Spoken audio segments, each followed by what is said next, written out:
I'm just glad the employees. Good morning. The January 8th, 2025 meeting of the Board of Estimates is now called to order. The board continues to meet in a hybrid format. For those here in person, please take a moment to silence your cell phones and other electronic devices. For those attending virtually, if you desire an opportunity to speak, we ask that you please keep yourself on mute until the chair recognizes you.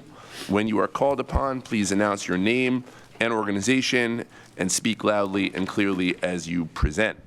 At this time, I would ask our clerk, I believe Audrey is standing in for Celeste, for any corrections, additions, and noted abstentions for today's agenda. Thank you, Mr. President. Happy New Year to everyone this morning. I'm going to run through all the corrections, deferrals, and abstentions. In the absence of the Director of Public Works, Khalil Zaid, his designee Deputy Director of Public Works, Matthew Garbach, will vote on his behalf. I have the following correction to note. SB 24-13761 DHCD, loan modification, Reservoir Hill LLP, 709-722, 800-809, 821, 830, and 904 Newington, 1101 North Mount, 1423 North Fulton, and 1370 North Fremont, 2202, 2400 Callow, 2227, 2239 Brookfield, zero amount.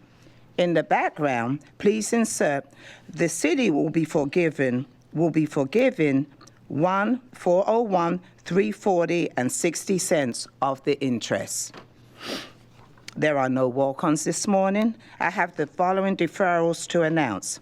SB 24-14799, Baltimore Police Department, Kentech Emergency Procurement in the amount of $495,000 is being deferred until 1/22 at the request of the Comptroller.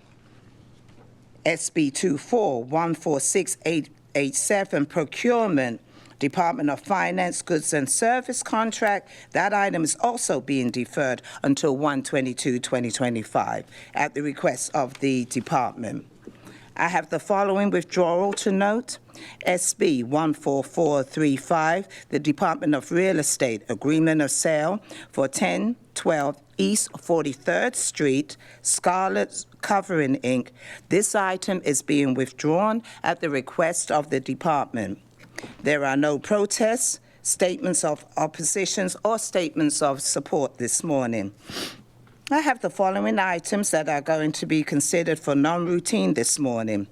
SB 24-10700, Department of Finance, payment in lieu of taxes, which is a pilot for Hudson Valley Property Group, West Baltimore Preservation, LP. SB 24-14644, Department of Finance, Emergency Procurement Consultant Agreement, AVAP USA, LLC, in the amount of $594,980. SB 24-14637, Department of Finance, Amendment Number 2 to a consultant agreement with Ernst & Young, LLP, in the amount of $200,000.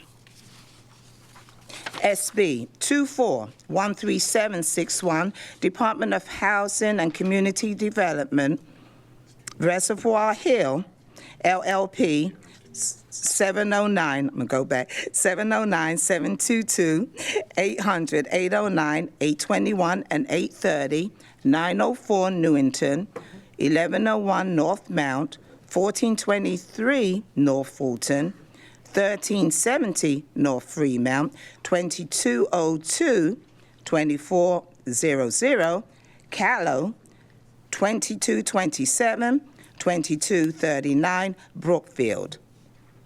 SB 24-14907, The Mayor's Office of Human Services, Homeless Services, Emergency Procurement, PAD Mission, LLC, $76,151.26.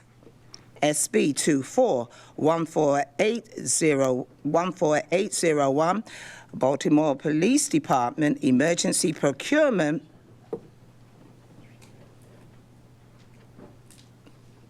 mandated wellness check-ins in the amount of $100,000. SB 14802, Baltimore Police Department, Emergency Procurement, mandated check-ins, $123,400. SB 14687, Bureau of Procurement, an increase, let me spell it, SCON 001352, Iternus NA Inc., $1,200,000. 1,200. Oh, this one's being deferred. I'm sorry.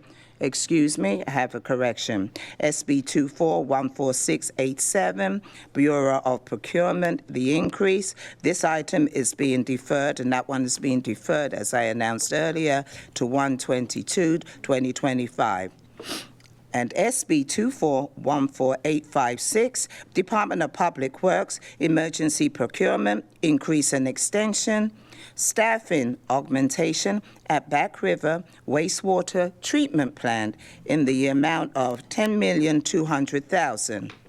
I have the following abstentions to note. The Honorable Mayor, Brandon Scott, will be abstaining on SB 15020, Law Department Settlement Agreement and Release. The Honorable President Zeke Cohen has no abstentions to note. The Honorable Comptroller Bill Henry, all travel requests and all travel reimbursements. City Solicitor Ebony Thompson has no abstentions. And the Deputy Director of Public Works, Matt Garbach, there are no abstentions this morning. Mr. President, board members, those are all the corrections, additions, and abstentions for this morning. Thank you.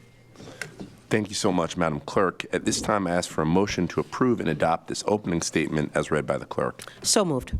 Second.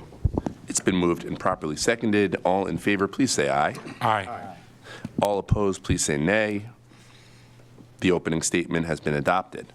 I now direct the board members' attention to the memorandum from my office dated January 8, 2025, identifying matters to be considered as routine agenda items, together with any corrections, additions, abstentions, and no votes that have been noted by the clerk. I will entertain a motion to approve all the items contained on the routine agenda. So moved. Second. It's been moved and properly seconded. All of those in favor of approving the items on this routine agenda, please say aye. Aye. All opposed, say nay. The ayes have it. The routine agenda items have been approved. Seeing no further questions, we will now move to the non-routine agenda. The first item is SB 24-10700, Department of Finance. This request is to approve a pilot with Hudson Valley Property Group and West Baltimore Preservation LP. On behalf of Finance, we have Hi there, good morning, Bob Sanamy, Deputy Finance Director. It's not on.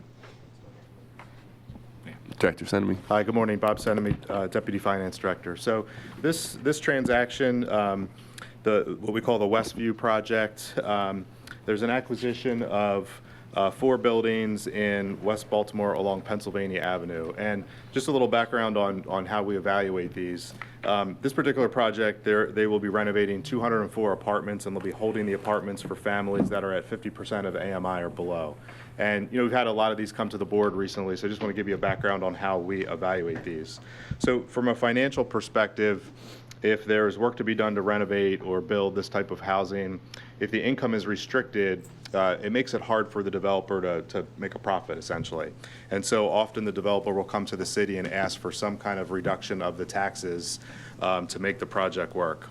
Our staff goes and looks at the project. We look at both what the project financials would look like at the full taxes, and then we look at it to see what it would be with a pilot payment that's lower than the full taxes. And on this particular project, if the project was paying full taxes after the renovation, assuming that the assessment was going to grow and their taxes would grow, they would be paying about $276,000 in taxes in the first year, and then by year 15 of the project, the taxes would grow to nearly $1 million. With the pilot, the pilot payment would be about the same in year one. It would be $276,000, but it would only grow to $383,000 by year 15 of the project. What often happens on these projects is the lender that's providing the money to do the renovations needs some kind of coverage on their debt. They want to make sure, of course, they're going to get paid back. So in the first scenario with the full tax payment, the debt service coverage would fall below 1, which means they wouldn't get paid back for the loan. In the pilot arrangement, the debt service coverage would remain at about 1.15 of the cost, which gives them the comfort that they will be paid back for the transaction. So from a financial standpoint, we believe that providing the payment and getting less income into the city is worth it for this particular affordable housing development. I'll defer to HCD if you guys want to add anything on the actual project itself, or if the board has any questions on that. Thank you, Mr. Seneme. Is HCD here to present? Do you want to make a presentation? And then we'll entertain questions. Good morning, Mr. President, Mr. Mayor, member of the board. My name is Theo Ngongong. I'm the Chief Operating Officer at GHCD. I'm here with Stephanie L. Estrada, who is our Project Finance Director. Good morning, Board. Bob handled that very nicely. I don't have much to add to it besides that the issue before was about the renovations that that we wanted to know whether they're doing it, and they're in the process of doing that. They have already renovated 18 units thus far, and as turnovers come in, they will evaluate the properties and upgrade them as needed. The remaining 27 will be renovated if they're able to receive the pilot. So. Thank you to the representatives of DHCD. I have several questions and some concerns about this project. I'm going to open it up to colleagues before I go. Anyone, colleagues, questions? We went through this last year. Got it. All right. I will jump in then. All right. So just a couple of clarifying points first. So according to the appraisal report provided to my staff, the estimated total value of the pilot is $10 million. Is that correct? Yes. Okay. Is it correct that the property taxes after the project is completed could bring the city over $800,000 each year? Is that right? Yes, by it grows. So I think that was like by year, within 5 years, yes, it will grow up to about $800 and something thousand. Like Bob said, almost $1 million. And this requested pilot agreement is for the developer to pay $311,580 per year for 20 years. Is that? That's on an average, yes. And so the pilot is based off of the tenant portion rents, and that changes over the years, and then it's 10% of that minus the vacancy and the utility costs. So it will vary in between, but that is the estimate based off of the 202 that was received, the budget that was received. Okay. Yes. And just so I'm clear, in exchange for the tax break, I understand the repairs, but they're not providing any new units or any substantial change to the unit makeup of these properties. Is that correct? Right. But it is a large amount of units that they are setting aside for 50% and below. Okay. So the mayor informed me that the developer does have a presentation. The Department of Housing and Community Development has a presentation related to some of the questions, the line of questioning that I'm asking. Do you all want to present that before I jump back in? That presentation was pretty much what Bob had said, just to break down the entire project, but yes, you can. Mm-hmm.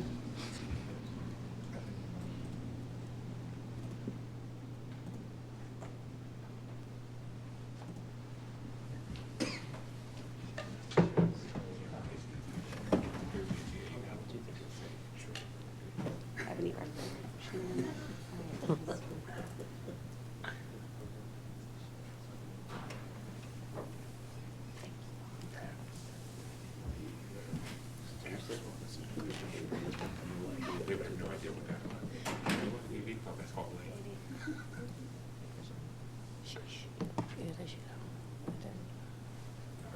There you go.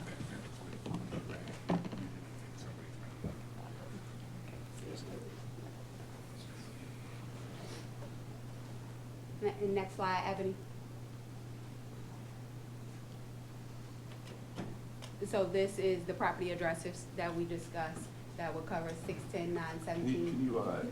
Oh, I'm sorry. So she- Is she it, can't I can't see the slide though. You can move the whole podium back if that. Oh, can I? Oh, nice. Okay. Very nice. Okay, yes, the property addresses, they're located at 610, 917, 922, 1010, and 1506 Pennsylvania Avenue. Next slide, Ebony. This is just a map to show you the location and list it out with all the addresses. Next slide, Ebony. Oh, I need glasses, guys.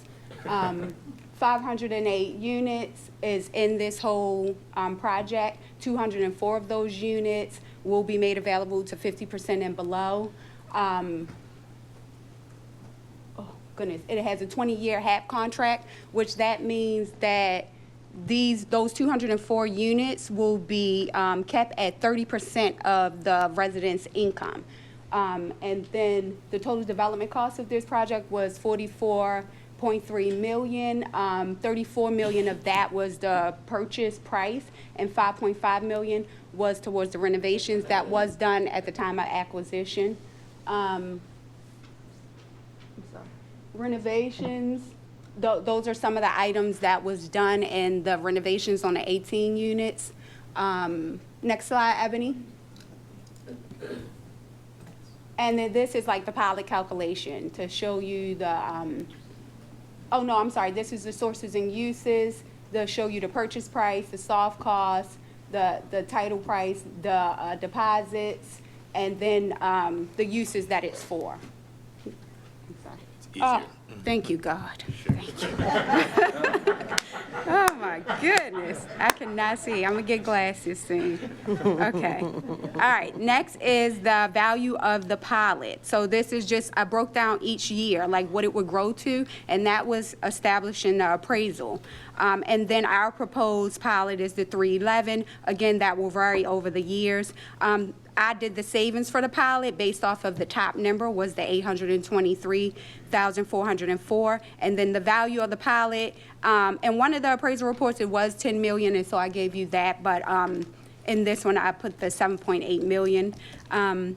The proposed pilot is necessary for the preservation of Westview project for the affordable housing and to be feasible. Absent of this pilot, they would have insufficient net operating income to support their permanent loan to, that finance the acquisition and the rehabilitation costs. So as that money grows, like the first year, the operating costs probably would cover it, but as it grows, they will not be able to afford to continue to operate that property. And again, this is 504 units, 204 are up, 204 are for affordable, which is 50% and below, and the city definitely needs that.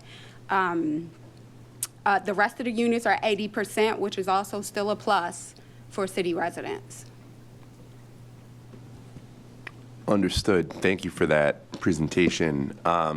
So understanding that the developer has planned upgrades for all the units, but my understanding is that not all the units are going to receive the same level of rehab. Is that correct? Yes. So there was an inspection done, and all of the units, majority of the units were in good condition. 45 units needed the upgrades into it, which that happened, 18 of the units were renovated, and that happened at the time of the acquisition. So because of the costs that this takes to operate this, the pilot will help for them to finish out the 45. Well, the 27, the remaining 27. And is it also true that there are no records of any previous rehab or capital improvements on these properties prior to the pilot request? No, the developer has no knowledge of it prior to them acquiring the property. Okay. And this is the same developer who got a similar pilot agreement on the Eastview properties? Yes. Is that right? And that agreement involved 217 housing units across 3 apartment buildings and similarly modest upgrades in those units. Is that also right? I am not familiar with that pilot. I I was not in this position at that time. Mr. Seneme, do you want to? Bob, do you remember? I don't remember the I do details know of that it. it was approved for a pilot as well, but I'm not familiar with that project. Okay, just my understanding was that that pilot was estimated to save the developer approximately $5 million over the life of that agreement, which is 20 years. Does that sound about right, Mr. Seneme? Yeah, so which project was it again? I'm sorry. This is the The Eastview? Eastview, I do remember just in passing, we did approve that one. But I just want to clarify something, the savings that we're talking about, these projects wouldn't happen without the pilot. So I don't know if it's accurate to talk about the developer saving. It wouldn't happen without the commitment to keep the pilot payment at a lower amount, because they wouldn't be able to get the loan to do the project. So yes, the amount that they're paying is below what we should get for full taxes, but again, for affordable projects, because the income generated by the properties is so much lower, the projects don't work without some kind of tax break. And yeah, I should mention too, some of the members of this group are on a broader group that we call the tax credit work group, where we're looking at tax credit for market rate buildings. I think there's a lot more opportunities for savings at reforming those, as opposed to these projects, which again, because the income is restricted, just you have to provide some kind of tax break to make the project work. No, and look, I fully understand that, Mr. Seneme. I think where my concerns generated from is sort of why do we get to this point, right? So there was a previous owner of the building who is now interested in selling it, but and I know the previous city council president was particularly concerned about this, and even I think brought people on a tour of it. Why do we allow properties to fall into a state of poor service for tenants that live there, and then folks come to the board and you're right, they need some sort of subsidy or pilot in order to make the deal work. So I guess where I am concerned as a steward of the city's taxpayer is that we not get into this habit of allowing large buildings with a lot of Baltimoreans living in them to essentially fall into a state of disrepair, and then the developer becomes interested in selling the property. And to your point, as well articulated, Mr. Seneme, the only way the deal then works is for the new developer to get some sort of pilot payment in lieu of taxes or other subsidy. I think that is generally not great practice for us as a city. Yeah, I mean, I would just say some of that's just the passage of time. Like buildings, deteriorate over time. I understand your point about wanting to maintain them as best as possible, but in these transactions, what we've seen is that if we don't do some kind of transaction and renovate them, then they literally will be unlivable. And so our objective is to preserve units of affordable housing, and this is, we think, one of the better ways to do that for the city. Yeah, let me go to Mr. Comptroller before picking this back up. Yeah, thank you. Thank you, Mr. President. I just want to sort of respond back to that part and maybe inject into this that I went on a tour with your predecessor of some of these units, and I think the problem that we're wrestling with now is that the previous owners were not good people, and the previous owners let these properties degrade. And if there's an internal villain involved here, historically, HCD has not had a great track record when it comes to regular inspection and code enforcement for multifamily. I know that is something the current administration is working on. I know things have gotten a little bit better since rental licensure was broadened, but my understanding is also that took some hits during the pandemic, and I don't know if we have recovered structurally on that. But the reason I make this point is that the people here from HCD today are finance folks who aren't code enforcement folks and really are going to have difficulty speaking to how the buildings got like this. But it's definitely a conversation I would encourage us to have with the proper folks at HCD, how we make sure that this doesn't happen again going forward. Thank you, Mr. Comptroller. Mr. Mayor? No, I think Mr. President, the comptroller is absolutely right. Knowing these buildings and the other ones that we were talking about very intimately, I think what we often find, I think the comptroller and I always figure out, like, once every 3 months on average, we get something dropped on us that, like, happened, or really responsibility lies from when the comptroller was a staffer in the council president's office and you and I were running around elementary and middle school, right? And I think that what we now have to do is put things in place to make sure that the folks coming behind all of us aren't dealing with the same thing, because you're talking about, and he is spot on, units that were, like, left in the 1990s for a long time. And we can talk about deeper things of what happens in the neighborhoods and the kind of things that used to happen in these buildings. And now it's really up to, and I know Deputy Commissioner Booker is out probably right now inspecting sidewalks for snow removal, but that part of our HCD team to look at these things more consistently in a way that it wasn't done in the past. And I know they've been doing a better job of that, and we will continue to do that. But I think what, as the comptroller noted too, we're trying to balance out the need for these affordable units because, quite frankly, it's probably easier for them to say, all right, great, we don't want to do the affordable ones. We can just, put a little bit of money in and renovate it, raise the rents up, make more money by making these things all market rate, which we absolutely know we have to preserve as many affordable units in the city as possible. Absolutely. No, and I appreciate that commentary, both from Mr. Comptroller and Mr. Mayor.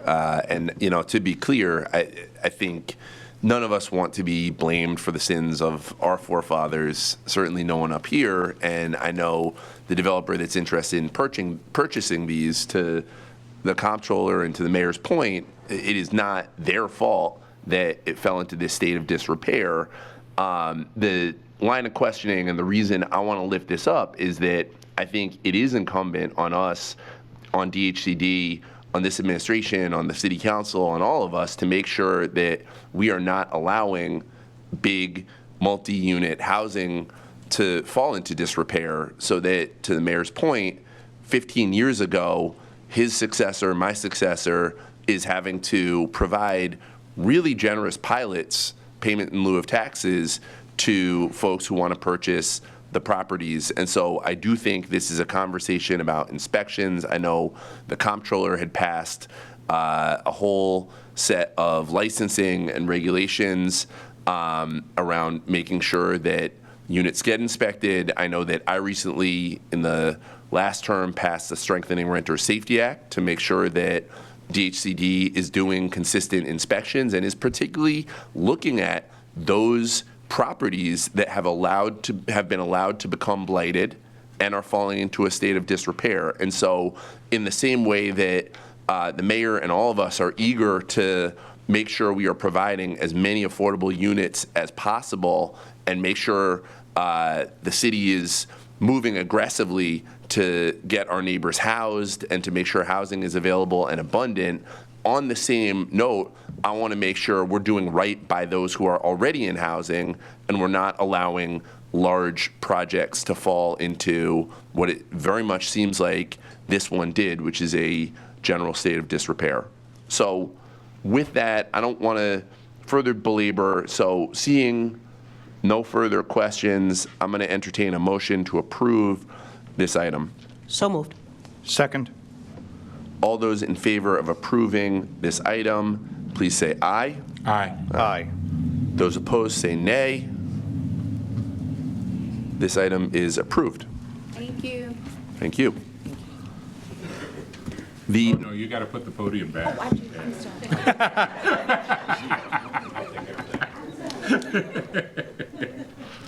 The next items are SB 24-14-644 and SB 24-14-557, Department of Finance.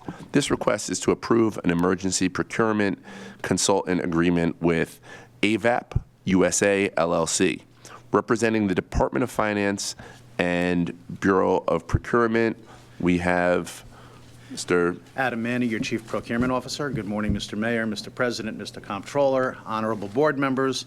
We're before you today to note 2 emergency procurements. The first one, SB 2414644, and then an amendment to that, SB 2414557. We apologize. Inadvertently, the original one, 14644, was not brought before the board. There was staffing and leadership turnover, and it fell before the cracks, which is why we're bringing it to you now. This is an emergency contract with AVAP. AVAP is a management and technology consulting firm, and they deliver strategic technical solutions specifically for the Workday platform, which we're using.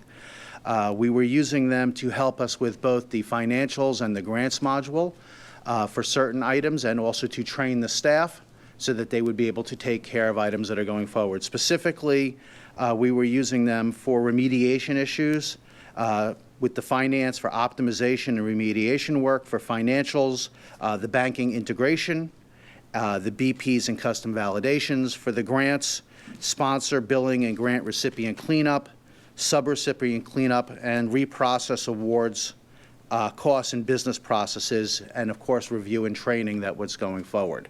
This contract was originally for $594,980, and the original emergency contract expired October 31st of 2024, which brings us to the second item, which was SB 2414557, which was a no-cost extension, bringing us through May 30th. I'm happy to say that through AVAP's work with us and the training that they provided, the finance team is able to handle most of the items, and we are using AVAP through the end for really serious technical items that the finance group can't handle on its own. There are no plans to extend this contract any further. If you have additional questions, Deputy Director, Finance Director Moisides is here, and we can answer those for you. But we're noting this, both these. Great. Much appreciated. Are there any questions from members of the board? All right. Seeing no further questions, I would entertain a motion to note these items. Noted. All right. All right. Noted. The next item is SB 2414637, Department of Finance. This request is to approve a second amendment to a consultant agreement with Ernst & Young, representing the Department of Finance and Bureau of Procurement. We have Mr. Seneme. Hi, Bob Seneme, Deputy Finance Director. And so for this item, this is an extension to our contract with Ernst & Young. It would be an extension for 3 years for $2 million. Just a little bit of background on this contract. During COVID, we utilized Ernst & Young to help us navigate all of the federal aid that was available. You remember there was the CARES Act first. Of course, we had ARPA.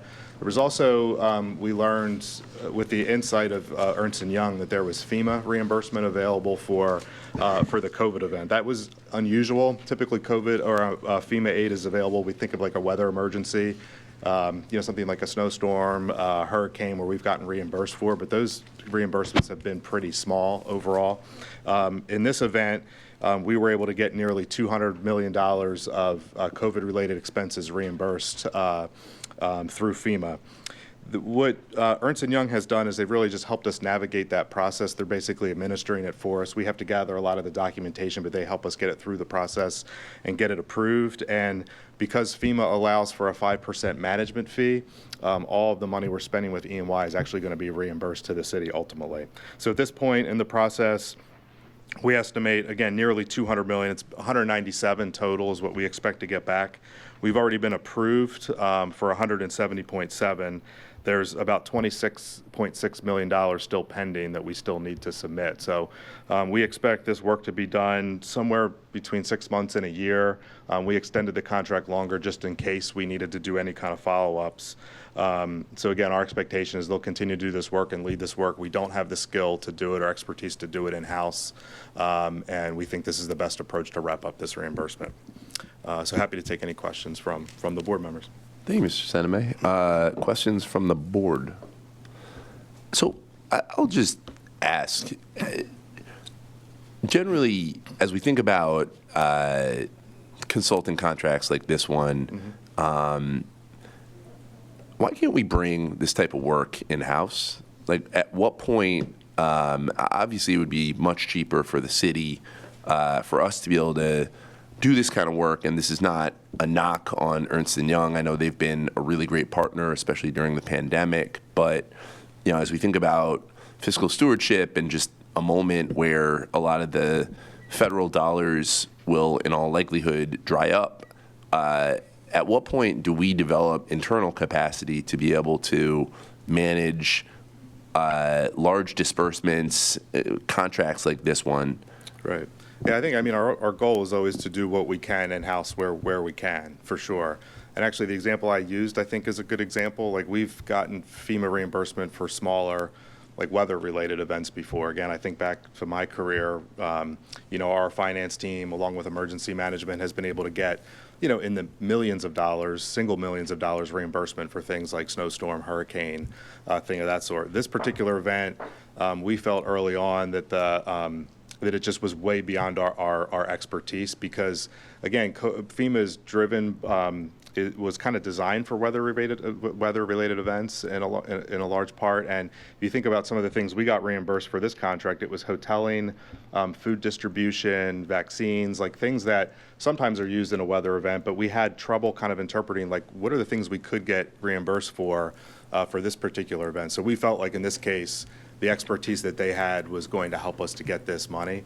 If we could have done it in-house, we would have, but in this case, we felt like it was a good use of resources to utilize them. And as I said, all of that money is actually going to be reimbursed because we're allowed to take a 5% management allowance. So rather than counting my salary, we're actually counting the money we're spending with Ernst & Young and saying federal government reimburses for that because that was the cost needed to administer this particular program. So we agree kind of conceptually that we try to do everything in-house where we can, but there are, you know, situations where just the complexity of an issue just rises beyond what we can expect anybody in a city government position to know. And some of that's just because we don't encounter an event like COVID in our careers usually. It was like a brand new type of event. Mr. Mayor? No, thank you, Mr. President. Thank you, Deputy Director. Deputy Director, actually, in your line of question, it made me think and say that we have some examples of that. For example, we set up the Office of Recovery programs to have that, bring that kind of expertise in-house as we were dealing with COVID and all of that influx of money. So we will always look for opportunities to bring things in-house, but I think the Deputy Director reminded me of both him and I's pain of dealing with the blizzards of 2010 and what that looked like for the Finance Department, and while sometimes we need to do these things. So I think it's a balance of both. Thanks, Mayor.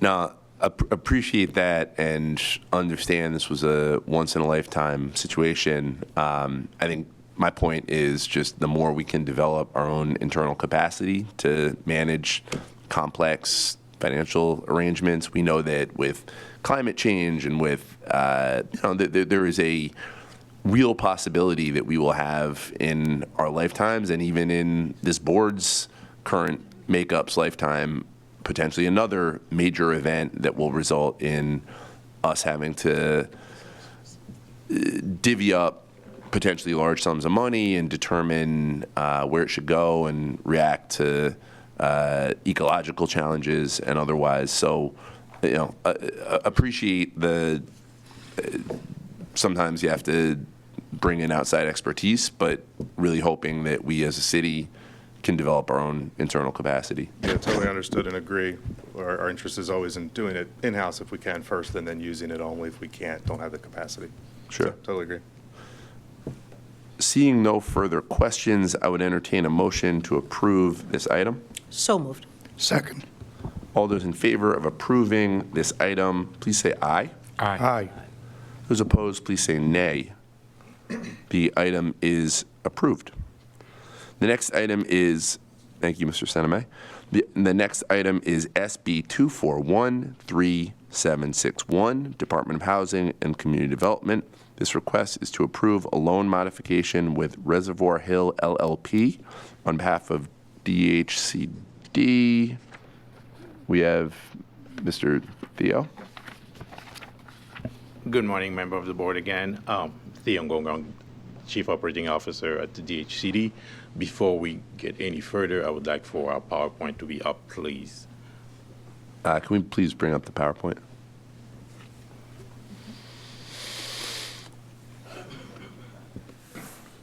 Ebony needs to share it. Thank you.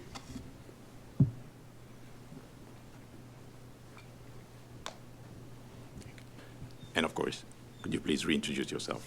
Yes, I'm Stephanie Estrada, Director of Project Finance, and I have here with me Eugene Green, who is the Program Manager of Home. And this is for Reservoir Hill 8, where there is a loan modification. This is to address the property addresses located at 709, 722, 800, 809, 821, 830, 904 Newington Avenue, 1101 North Mount Street, 1423 North Fulton Street, 1370 North Fremont Street, 2202, 2400 Callow Avenue, 2227, 2239 Brookfield Avenue. And those are the, I'm sorry, I went too fast. That's just the map listed out to show you where the properties are located. This home loan was originally made in 1994. It matured in 2014. The current proposal is DHCD to receive a payment of $1,152,599.70. DHCD is to forgive $1,401,340.60. In exchange for the interest forgiven, and affordability will be extended by 5 years at 60% AMI or below. Rent increases will be capped at 20% over 5 years, not exceeding low home rent limits. Low home rent limits, 2 bedrooms is $1,375, 3 bedrooms is $1,588, 4 bedrooms is $1,772. And the new rent cap that the developer is proposing is no new tenants' rent will exceed $1,200 a month. Majority of existing tenant rents will remain below $1,200. And that's the deal. Thank you very much. I have some questions, but Mr. Comptroller, you want to lead off? Could you go back to that last slide? I sure can. Yeah. Okay. Majority of existing tenants' rents will remain below $1,200, regardless of how many bedrooms? What did you say? Yes. Okay. The existing tenants, the highest existing tenants rent, I believe, is $1,099. Okay. So their rents won't exceed $1,200. And that rent cap is for the 5 years? Yes. So even including annual increases in rent, their rents won't exceed $1,200? Yes. Okay. That's the majority. That's not everyone. There are 2 new tenants whose rents are already at $1,200. Okay. Okay. All right. Thank you. Just for my own edification, how will the city enforce that? We'll review the rent rolls annually. Any new tenants, the developer, the owner will have to send us a copy of their leases so we can confirm the rents and proof of income. And again, for my own edification, what's the penalty, or what happens if that doesn't happen, if the rents go up? Like, how do we ensure compliance? Historically, we've had the rents adjusted if you notice any violations, and violations of home program can trigger a immediate payback of the loan, but I don't think, so far we haven't had to do that, and I don't think that'll be the case here. So just so I understand it, so there could be a penalty up until the point of them having to repay the loan? Is that? Yes, within 5 years of the within the period of affordability, which is in this case 5 years. Okay. And again, just trying to learn here, is it enumerated in terms of like what the fee schedule would be, what the penalties, sort of how, or is it just kind of like, how, I'm just trying to understand how we think about enforcement in this context. Well, our goal is to keep the rents low. Right. So triggering the payback of the loan, we try to avoid that. We try to get the rents adjusted. And if there's a refusal to adjust the rents, then we can seek legal action, but that's a worst case scenario. Okay. Now, understood that, we want to keep the rents low, and so we don't want to trigger repayment of the loan, but I do want to understand with slightly greater depth sort of what happens if someone violates and what does that conversation look Yeah, I like? think if it gets to that point, legal actions, we would revert to our legal team, and they would pursue legal actions on it, yes. What And we happens, can request an immediate payment, repayment of the loan. what happens if they sell within within 5 years? They won't be able to. We have a restrictive covenant that we're putting on the property that will be recorded in the land records, and a title company would stop it. Understood. So if they tried to essentially flip or sell the thing, the city would, They can't, yeah. okay. Like a title company would be held responsible for allowing that sale to go through. Do we have any appraisals for any of the properties in question? Did he submit appraisals? No, we don't have any No. appraisals. Okay. Just curious, what were there alternatives presented instead of just giving the loan forgiveness? Like, what were the alternatives? His initial proposal was to just pay the loan back, which was like $300,000, and to have $800,000+ forgiven.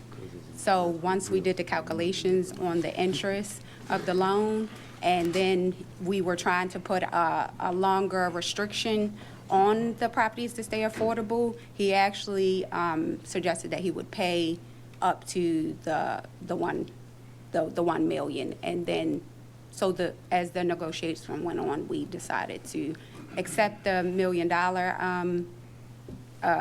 proposal and forgive part of the interest. So originally, he wanted to pay a whole lot less. Understood.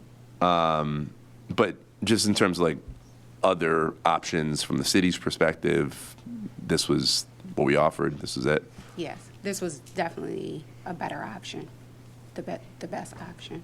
He wasn't willing to do a longer restriction term.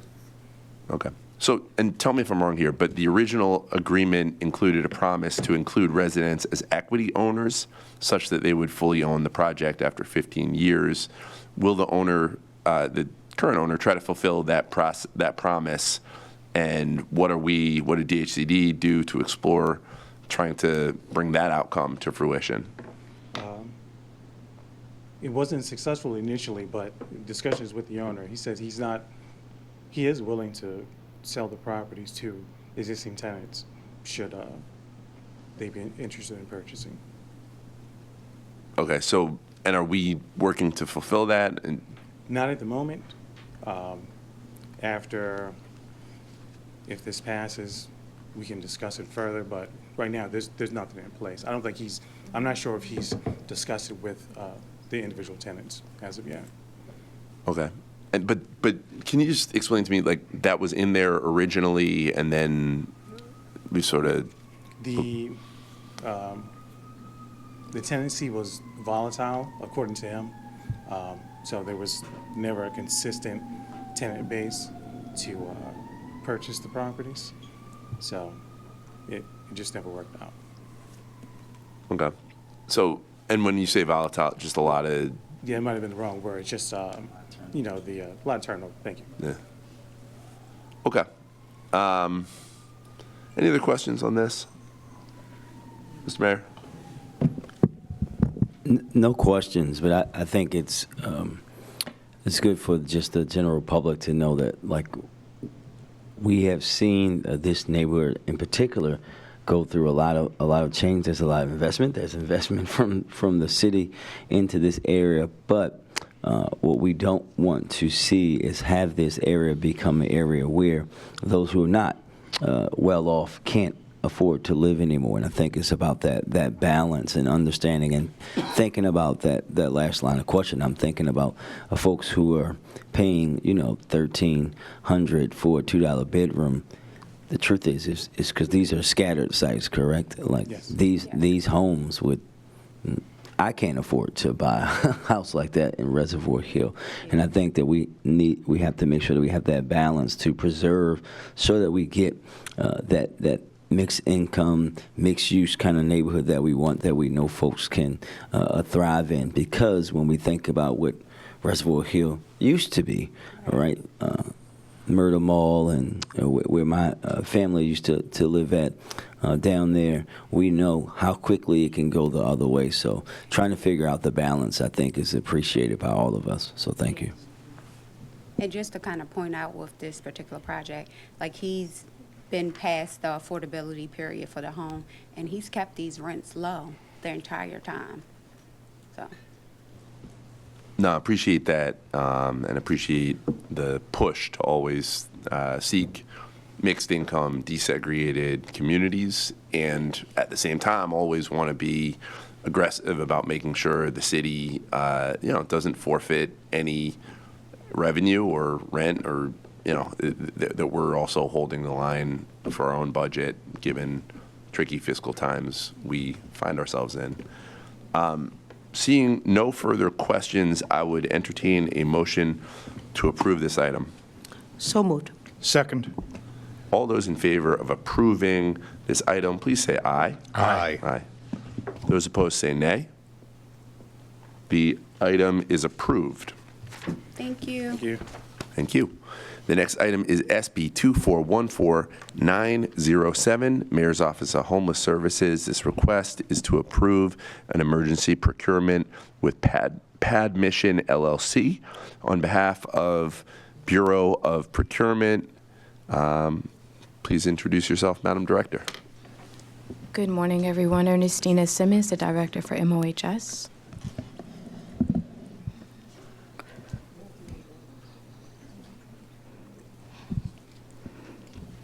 Please proceed. Thank you all for hearing our request. This is for Pad Mission. We've been using Pad Mission since 2022. What the software does is it allows us to put units inside our system, making it a little bit easier for clients that are experiencing homelessness to be able to see units without having to go to the unit.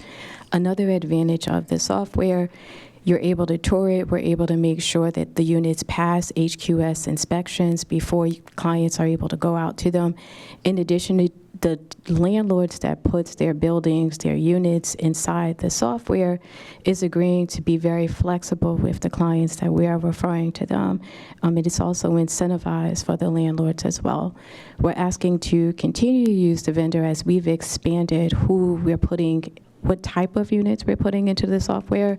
Initially, we was focused on rapid rehousing programs, but as everyone knows, it's very difficult for my clients to find housing. As such, we're expanding that for all of our subsidy programs, all of our HABC units, just any ways that we can use for clients to see units is what we're going to use this software for. Thank you very much. Questions from the board? Nope. All right. Hearing and seeing none, this item is noted. Thank you, sir. Have a good day, everyone. Thank you, Madam Director. The next items are SB 2414801 and SB 2414802, Baltimore Police Department.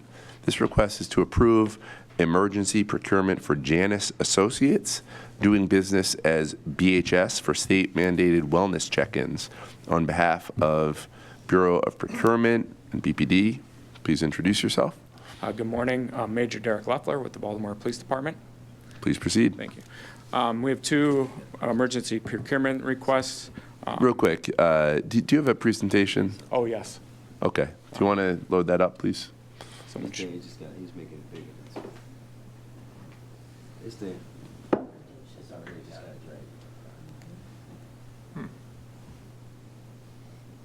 Fantastic.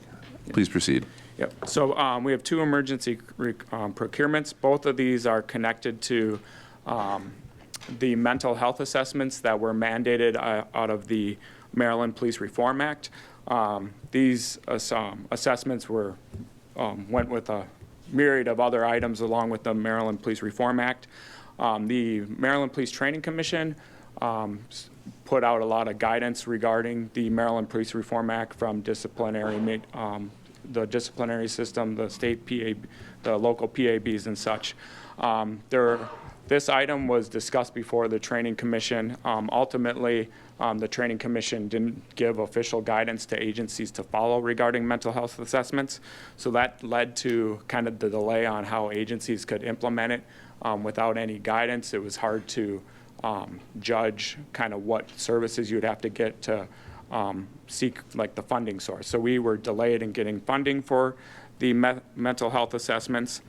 And then, so along with those delays led us to need to go through the emergency procurement. This mental health assessments are mandated for officers every 2 years. It's a requirement for them to maintain their police certification. We were obligated to have completed all of these assessments by June 30th of this year, so our officers would maintain their certifications. So in order to keep our officers certified out on the street, we went forward with these mental health assessments and are requesting an emergency procurement to be payer provider. Great. Questions? Hearing and seeing none, this item is noted. Thank you. And you read both of them. Yeah, he did both. The next item is SB 2410456, Department of Public Works. This request is to approve an emergency authorization extension request for staffing augmentation at Back River wastewater treatment plant. On behalf of DPW, we have Sharkey. Please introduce yourself and then jump right in. Good afternoon, Board. Steve Sharkey, Interim Bureau Head. Totally new here. Just got to Baltimore last week. Welcome. Thank you. It's such a nice town. But thank you, Mr. Mayor, Mr. President, Mr. Comptroller, the rest of the honorable members of the board. We're here today to talk about a emergency procurement based on at our wastewater treatment plants. As you guys know from previous years, as of 3 years ago, we were kind of in the 7th layer of hell in terms of getting and doing the job, whereas Mike Hallman came in and really worked hard. So we've gotten through a couple layers of hell, but we still have to keep growing and getting better. The plant is performing amazingly now. The plants are working, but we need to make our processes better, our systems better, and we need to continue to invest capitally, which we have not done. So that's kind of the high-level overview, but I'm kicking it off to the true expert, Mike Hallman, Deputy Bureau Head. Good morning, Mr. Mayor, Mr. President, Mr. Comptroller, members of the Honorable Board. My name is Michael Hallman. I'm the Deputy Bureau Head for Water and Wastewater. This amendment is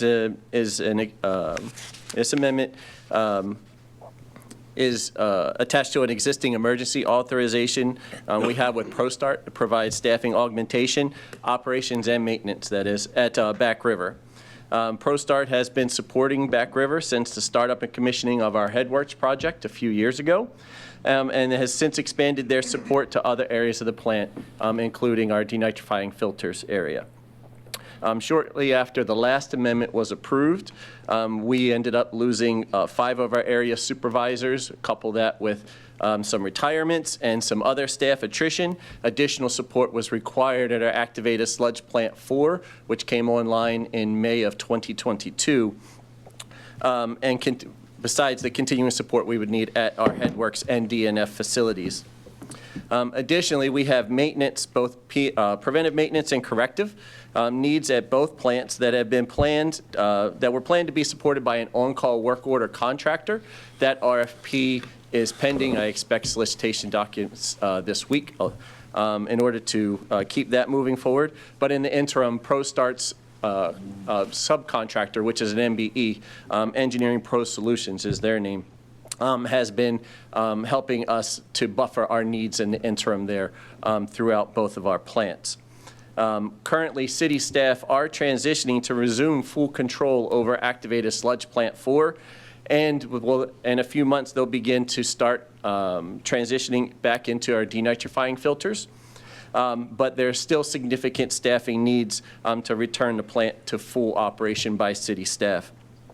This amendment will carry us through June 30th of this year, where a staffing RFP, which is pending, will be able to take us out for an additional period of about 3 years. And once that has been completed as advertisement and we've selected a vendor, we'll have ongoing support there as we go forward.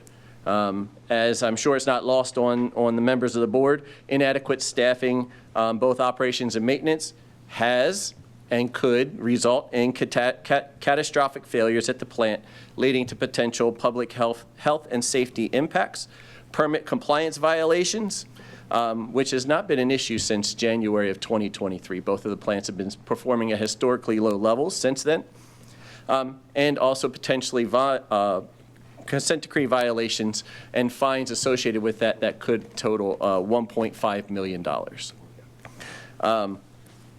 We're well aware of the need to bring these plants back under city-run staff and operations. So to give a little perspective on what we're doing in that vein, we have focused ongoing training for our existing maintenance staff for this very highly advanced equipment in our process areas. We have our Be More Wise program. We have 2 different cohorts there. We have an internal and an external cohort. Our external are people who we're bringing into our system, and we're investing in them for the first 6 months of their time. They're getting 2 days a week of intense classroom training and 3 days a week of on-the-job training. And this first 6 months is essentially, you know, a testing period, an assessment and performance period for these folks before we bring them on. Once they make it through this period and we deem them satisfactory, their performance is well, we bring them on into our apprenticeship program, and they'll become city employees then at that point. We're in our second cohort for the external right now, and it has generated 12 more very solid individuals that are going to be coming onto our plants. It's also important to note, though, that continued investment in these folks is needed, because in order to get their certification, not only do they have to pass a state-mandated test, but there's 3 years of on-the-job training associated with that. Our internal cohort is our investment in our existing staff. We have plenty of staff. It has been noted by MES and by the state, the lack of certified operators that we have on the plant. All of them are required to have a temporary certification, but for years and years they've been allowed to just keep this temporary certification and never actually be fully certified. There have been a number of different challenges for these folks, whether it's illiteracy and numeracy or whatever their challenges have been being able to pass this test. These are aids and efforts that we're putting forth in order to be able to meet them where they're at, so that way we can get them kind of over that hump, so to speak. They've already got the years in. Some of these folks have 10, 15, 20 years as a temporary operator. So the OJT portion of it is there. It's just being able to pass this competency exam. And so there's a lot of focus on that. We have additional efforts where we're partnering with our local universities, whether it's Morgan State, UMBC, and whatnot, offering not only internships and trying to showcase what it is that we do and the great work that we do, but also looking to bring some of those folks in-house and improve our pipeline there. Additionally, developing a high school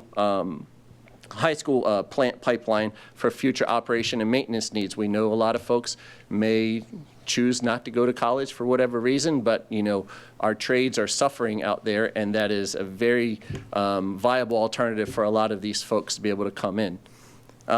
And finally here, developing career paths for our ongoing staff. So that way we're not only looking to meet our current needs, but we're also looking to meet our future needs and looking at filling, you know, a lot of these voids which are going to happen, you know, when all of us determine our time to move on. You know, we want to make sure we leave it better than when we found it. So with that, I will take any questions. Thank you, sir. Mr. Mayor? Thank you, Mr. President, and thank you both, especially to the new guy, Mr. Sharkey. Thank you. But I think anytime I hear the word Back River, I think about what you said earlier, Mr. President and Mr. Comptroller, the sins of our forefathers, right? And I think that I want you to go even deeper into how we got to that point, right? About just really for the Council President's edification, about not having staff have the certification, about the disinvestment and all the things that the Comptroller and I had to deal with a few years ago, and how important it is that in that very short period of time, we now have both of these plans putting out its best affluent numbers that they've ever put out. So I think that's important to talk about how we have to work systemically to build back to the point of having that extremely qualified and certified in-house staff that we know that's the ultimate goal that we want to get to. All right.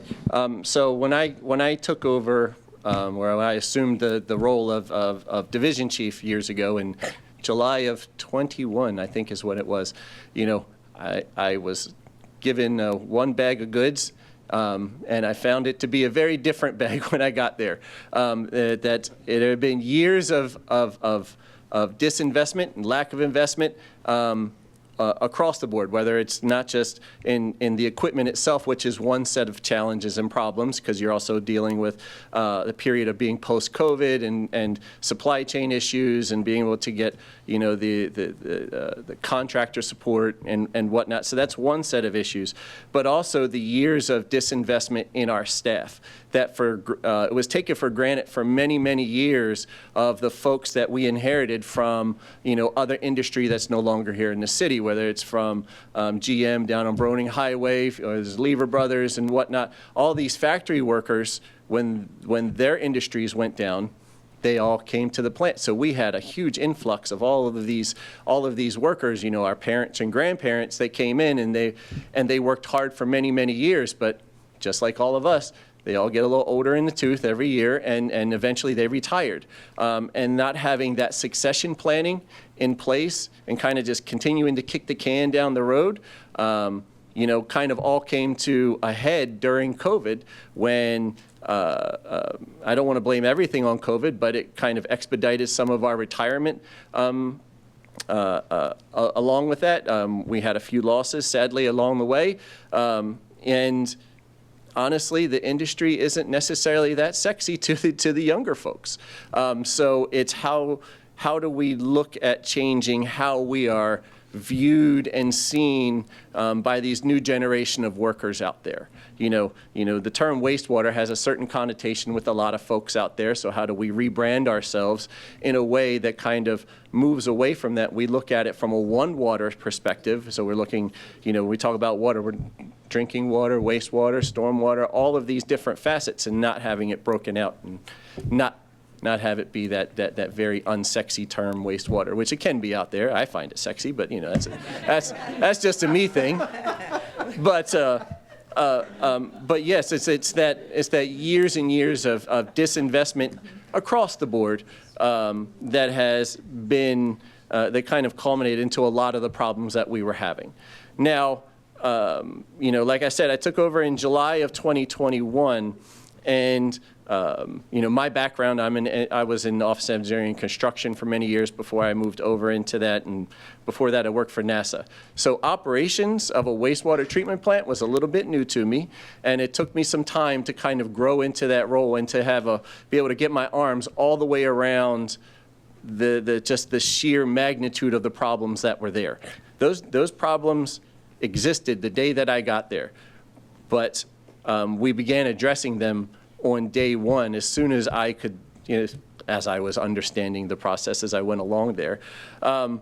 Obviously, things continued to go down, and then in March of 2022, the consent order with the state came out and whatnot. But prior to that, which I think is important to note, that I had already developed a plan with previous Director Mitchell and all of the team and other experts that we were implementing by September of 2021 that we began to execute. Contrary to popular belief, MES never actually took over Back River support. We were always city directed throughout that entire process, and we continued to work that very same plan that we developed back in September of 2021. And it was effective, and by June of 2022, Back River came into compliance with their effluent.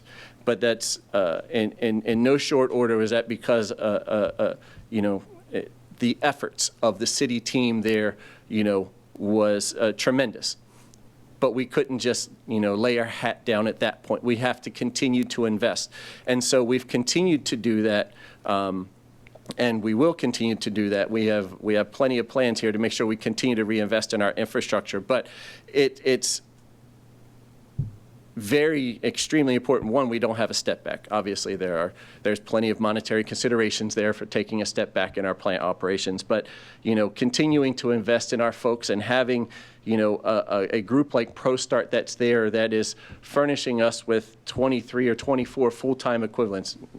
Most of them are part-time, to be honest, but they're fully certified operators that we are able to pair our city staff with, to shadow with, for them to be able to continue to learn from people that are fully certified, to improve, the quality of our staff.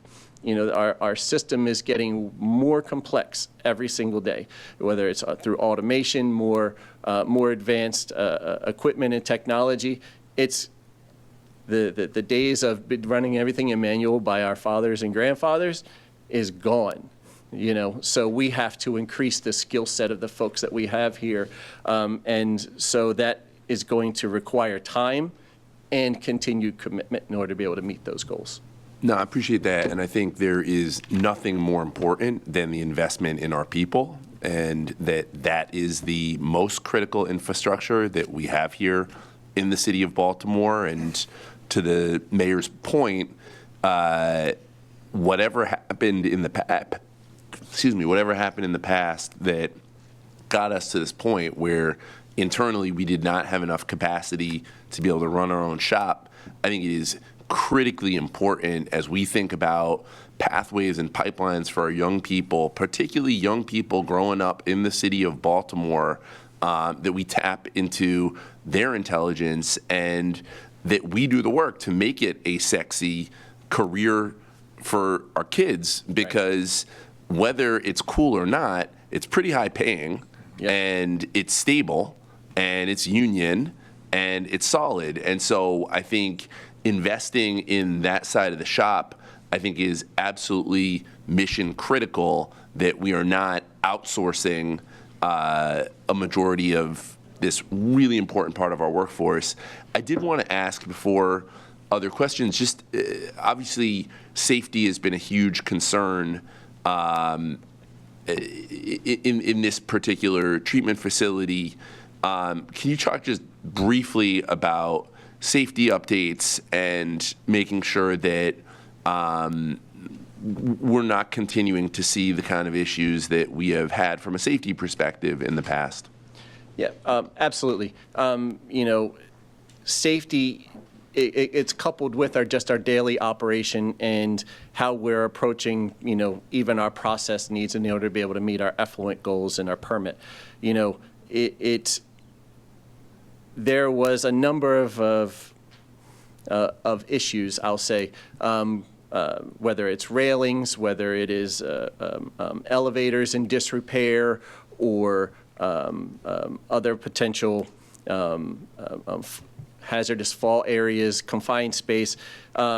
Just a lack of signage alone is one of the major things. So we have kind of revamped how we look at that just as an agency, how we're approaching safety in general. And we've accomplished a lot in response to some MOSH violations we received back in 2021. There's still, I think, 2 items outstanding, and mostly those were just lead time on getting new eye wash stations. But they're nearing completion on that.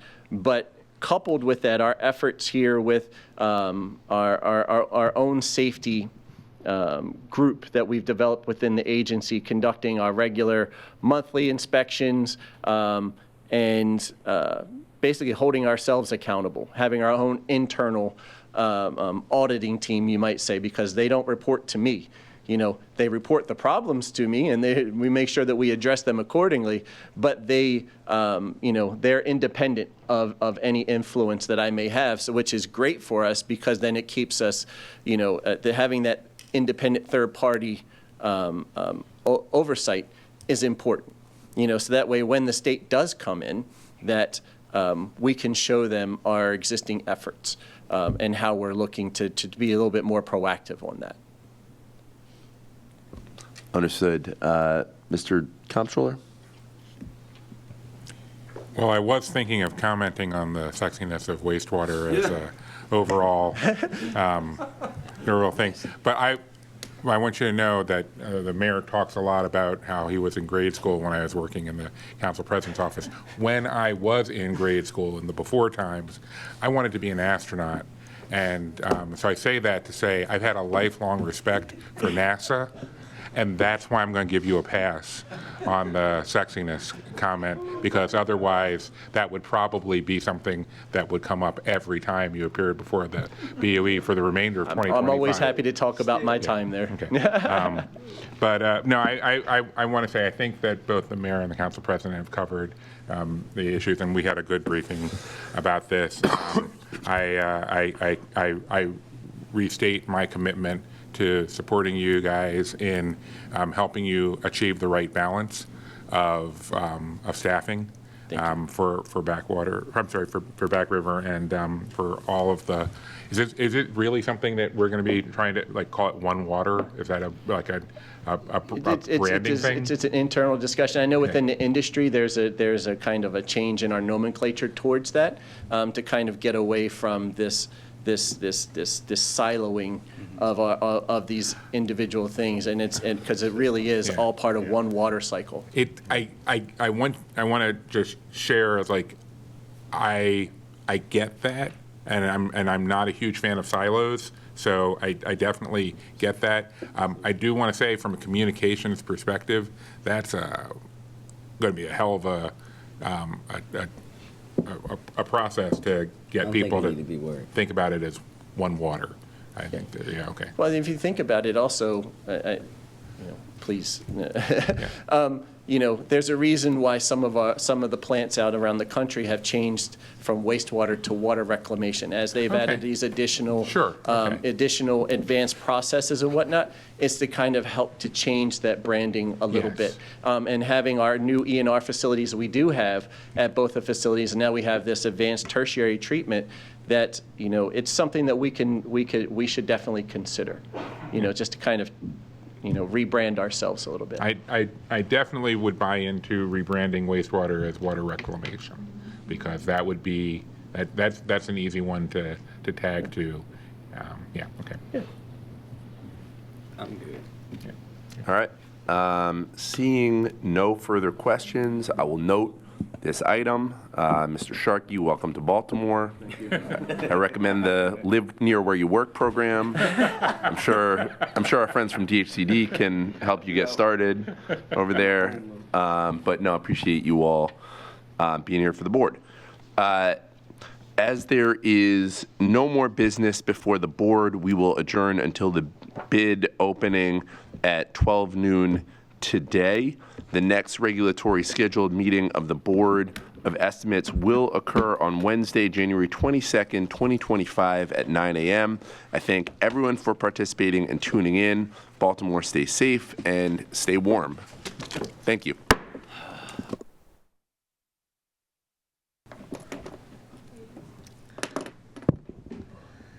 Good afternoon, everyone, and welcome to the Board of Estimates bid opening for January 8th, 2025. We have a few addenda to share today before we get started, and those are as follows. We have an item for procurement, RFQ 000584. This is for supply and delivery of water meters, all varieties. And this new bid opening date will be January 22nd, 2025. Again, that was RFQ 584, and this will be opened on January 22nd, 2025. Also for procurement, we have RFQ 000652, janitorial and cleaning services, groups 1 through 3, solicitation. This item will now be opened on 1/22/2025. Again, that was RFQ 652. That item will be opened on January 22nd, 2025. Also for procurement, we have RFQ 000666, land and mobile radio communications equipment and related services. This item will be opened on January 22nd, 2025. Again, that was RFQ 666, and that will be opened on January 22nd, 2025. Also note that is a two-step request for proposals. Bureau of Procurement also has one more addenda today, RFQ 667. Again, that was 000667, elevator inspections. This item will now be opened on February 19th, 2025. Again, that was RFQ 667. That will be opened on February 19th, 2025. So we have a number of bids to open today and a few corrections to make, so bear with us. We're going to go slowly through these to make sure that the corrective actions we're taking for the record are noted and clear to everyone. But up first, we have an item for the Bureau of Procurement, RFQ 000620 for roller skates, one of the more fun procurements we've had in a while. Again, that was RFQ 620. And up first, we have the following bidder. All right, good morning. We only have one bidder for roller skates, RFQ 00062, roller skates rebid, Southeastern Skate Supply Incorporated. And is this an itemized or a total? Nope, I actually found a total, sorry. Okay. $95,425.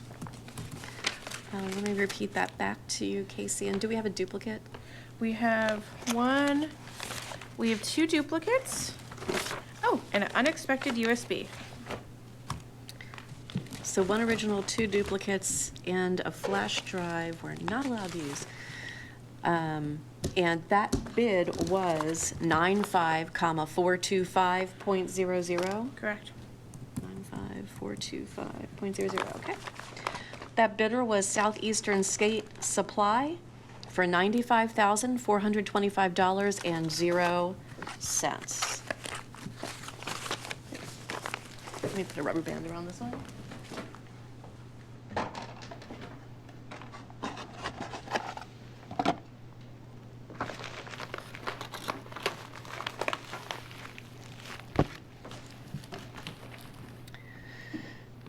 Up next, we have for the Bureau of Procurement RFQ 000480, polymeric flocculant.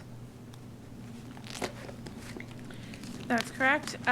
This one is not a correction. This is a correction. This is a correction, sorry, okay. So let me explain. There's a note on the first page. I don't see that. Okay, I see, sorry. Okay, because I move ahead to the other sheets, unfortunately. This bid for polymeric flocculant, a very important chemical. When we first opened this actually closed on 12/4, and if folks will recall, we did read the bid. We announced the bid at that time and announced that we had no bids, but we inadvertently announced that we had no bids. We do, in fact, have a bid. Yes, one bid. Thank you for making sure I got it right. We do, in fact, have one bid, and we are correcting the record today by now reopening and officially opening the bid that has been received. Again, for RFQ 480, polymeric flocculant. All right. And that bidder is? This bidder is, where'd their name go? Polydyne Inc. at 1 Chemical Plant Road, Riceboro, Georgia, 31323. Got a note for the record that we have 2 packages from them, but I think that one has the 2 duplicates, and the other one that I'm holding has an original and a duplicate, as well as a flash drive. So we have 1 original and 3 duplicates. 3 duplicates. And a flash drive. And a flash drive. And this is just a price list, correct? So we won't be reading any prices. We'll refer to the agency for review. Okay, so we got 1 responder for RFQ 000480, and that vendor is Polydyne, Polydyne, out of Riceboro, Georgia. And this bid will be referred to the agency for review of the price listing provided. Correct. We'll do this.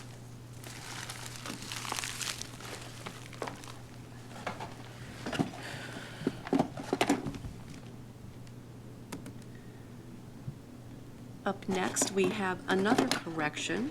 Apologies, folks. This is a correction to RFQ 643. This was for RAE and RKI gas detection sensors.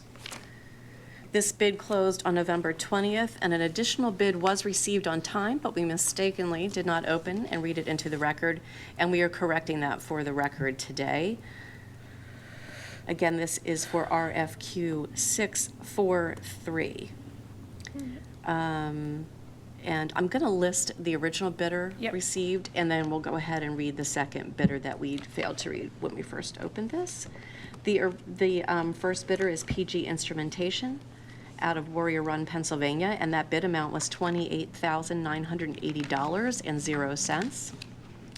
And up next. All right, and the second one is All Safe Industries at 10711 Electron Drive, Louisville, Kentucky, 40299. You said Louisville?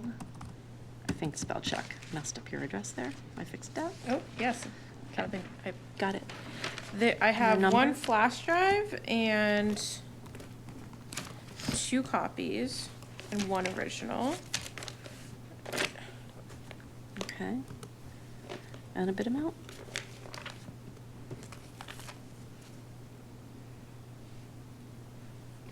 Just make sure. Yep. The bid amount is $25,679.30. Let me read that number back to you. 25,679.30. Correct.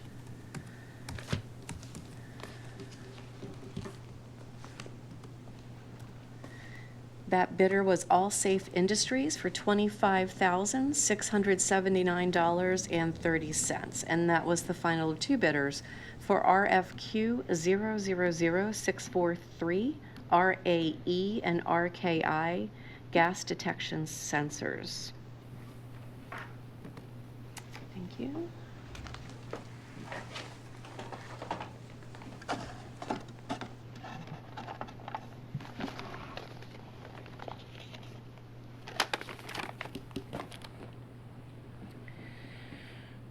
Up next, we're opening for procurement RFQ 000668, supply and delivery of guardrails and barriers. And traffic barriers, actually. Oh, let me get that right. Traffic barriers. I will. It won't change there, so don't worry about it. Oh, I see. Hold on a sec. Fixing. Got it. Okay. We have 1 bidder from Guardrails, Etc., Inc. For at 4010 North Point Boulevard, Baltimore, Maryland 21222.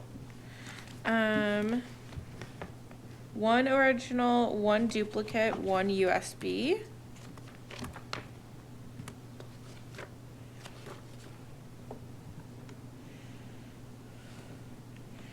And total bid price per year is $259,650. So that number is 259,650.00. That's correct. That bidder was Guardrails Et Cetera Incorporated for $259,650.00. And was that our only bidder? Yes. And that was our only bidder for RFQ 668, supply and delivery of guardrails and traffic barriers. Up next, we have RFQ 000672, hazard reduction relocation services. And we only have one bidder for this as well. It's True by Hilton, Baltimore Harbor East, 411 South Central Avenue, Baltimore, Maryland, 21202. How do you spell True by? True is TRU. And then Space. second word? By. BY. BY. Okay. And this is a price list. Okay. So, and that was our only bidder? Again? That is our only bidder. Okay. So the vendor is True by Hilton, Baltimore Harbor East for RFQ 672, hazard reduction relocation services. And again, this was a price list provided, so that will be sent to the agency for review of the price list. And then I think are we up on our final sorry, and two, we which are also also have corrections? Oh, I'm sorry. 2 duplicates. 2 dupes. And 1 flash drive. An original? And 1 original. And a flash drive. Okay. And again, that was our only bidder for RFQ 672, True by Hilton, Baltimore Harbor East. And then we have 3 more? 3 more.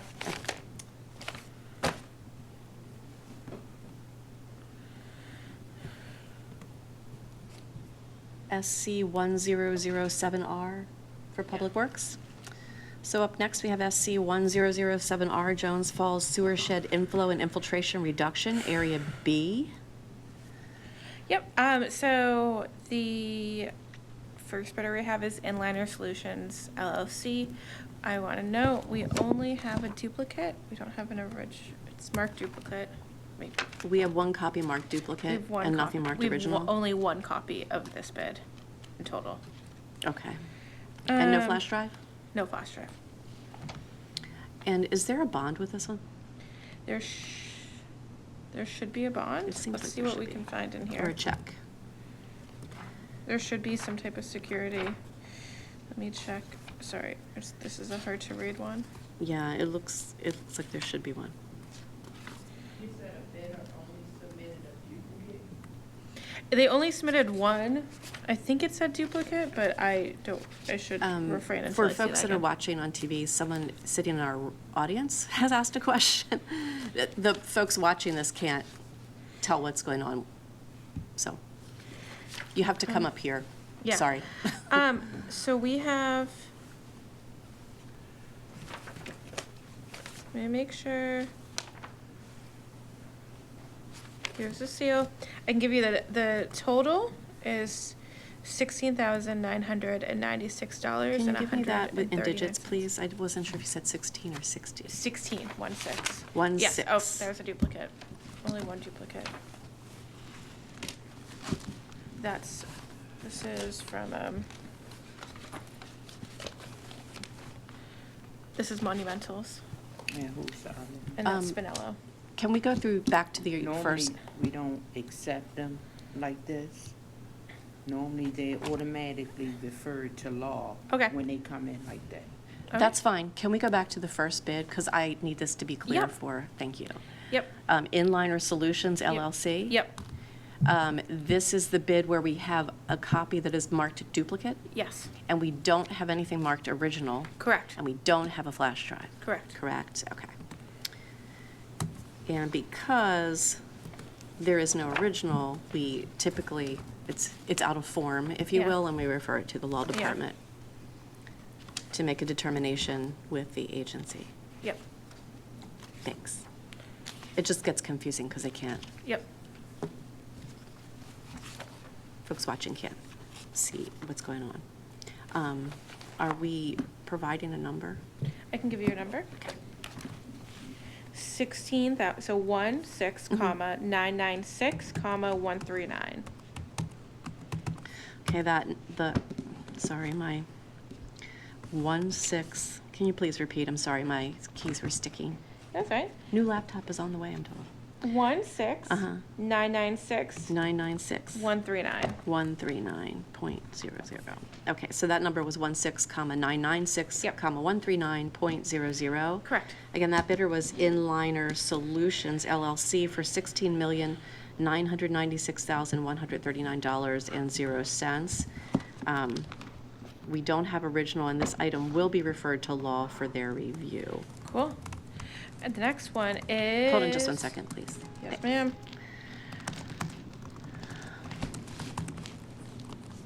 Okay. Go ahead. The next one is from Monumental Paving and Excavating. For 107R, 1007R. This has one duplicate, and it does have a bid bond. It does not have a flash drive. Okay, there was an original. One original, yes. There was a duplicate. Yep. Flash drive, and no flash drive. This does have a bond. And this has a bond. Okay, the other one did not, correct? Correct. Okay, hold on a second. I need to add a column here.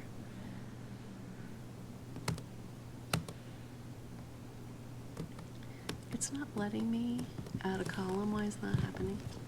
I want to put the column in for bond so we can record that accurately. It must be me. There. Okay. So you didn't see a check in the other one either, correct? Did not see anything. Okay, thanks. So there's a signed bond with Monumental Paving and Excavating, and their bid amount is 15,998,430.38. Okay, that number was 15,998,430.38. Correct. Okay. That bidder was Monumental Paving and Excavating for $15,998,430.38. And I believe we have one more. Correct. The last one is from Spinello Companies for SC 1007R. Thank you for verifying. We have one original. Uh-huh. We have one duplicate. No flash drive. And we do have a bid bond. And the total for this one is 15,233,000. Okay, that number was 15,233,000.00. That's correct. Okay. And that was for Spinello, $15,233,000.00. Yep. And is Inliner on the top? Yes. Okay, thanks. Oh, okay. We'll keep that one up there then.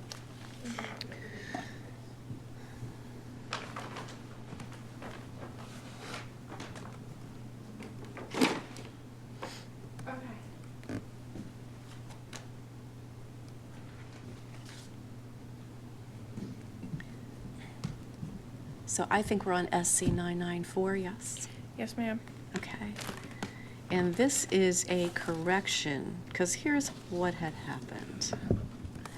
We, in our last opening, read different vendors under different, under different numbers, correct? Correct. So we opened all the vendors and had both of the bids that we're about to announce again is really just us correcting the record and assigning the correct vendor to the correct bid for the public record.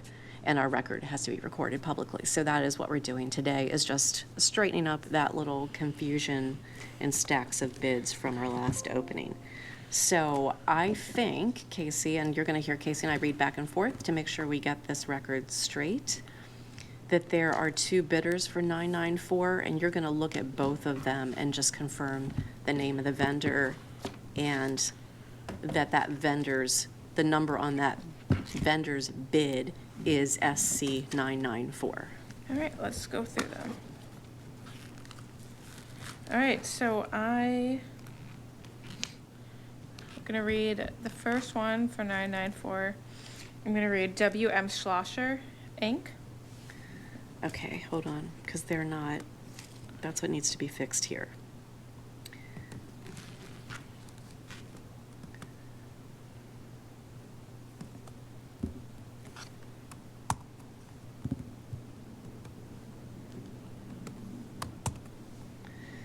Okay, that's W.M. Schlosser, Inc. Yep. Do you want the address? I have 2400 51st Place, Hyattsville, Maryland. Perfect. Okay.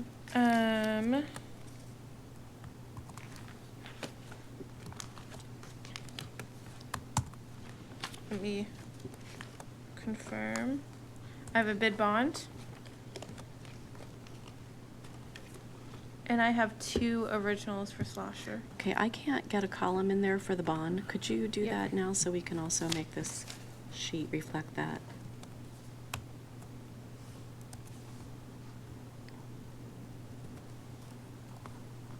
Thank you. I don't know why I can't do that. My keypad won't let me.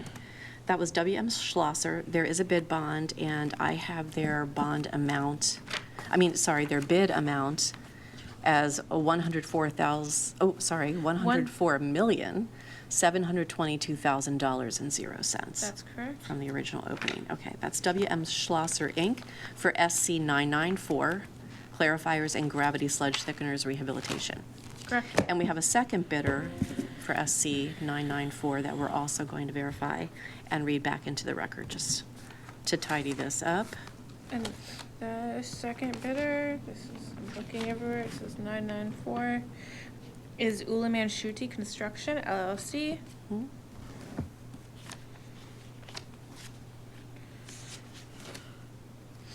Their total bid amount is 79,900,000. And can you confirm there's a bond there too, please? Please.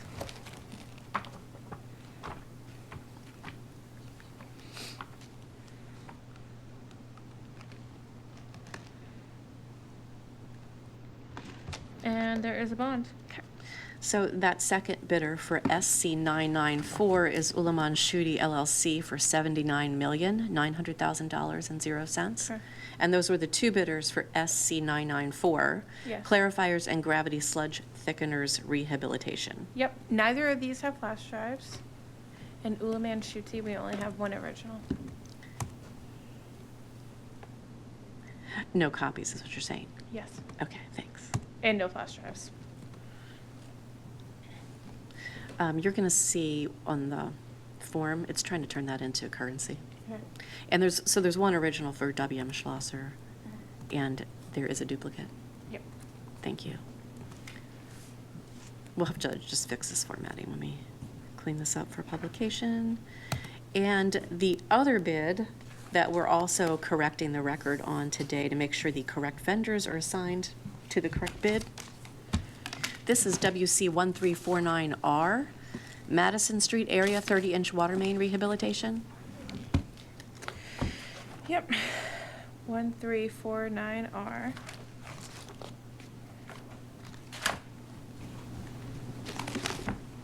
I think this also needs a column for bonds too, Casey. But we can do that last if.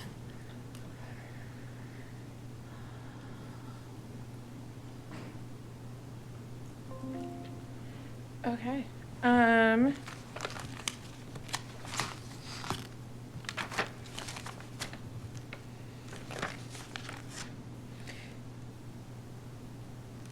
This is from Spinello Companies. Okay. Do you want me to read the number I have in the record from opening? Let's just double check. Okay. 13,923, 300. Yep, that's what I have. And they have a bond. And they have a bond. That was Spinello Companies for WC1349R for $13,923,300.00. Do you see a dupe there, too? I do not see a duplicate. No duplicate. Oh, okay. Sorry. Let me correct that. But there is a flash drive? Correct.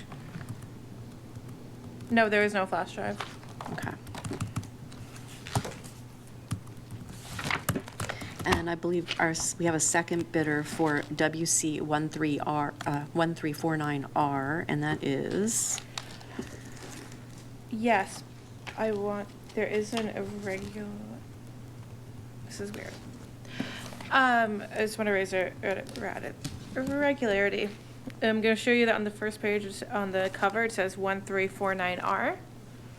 Yes. Looking at that, you open up the second page, it says 1249R.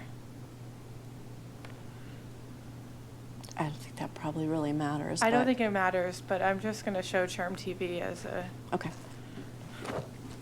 as a matter of the record. Agency can judge that typo. This is from Northeast Remsco Construction, Inc. Okay. And yes, they have a bid bond? Let me put us on the bond.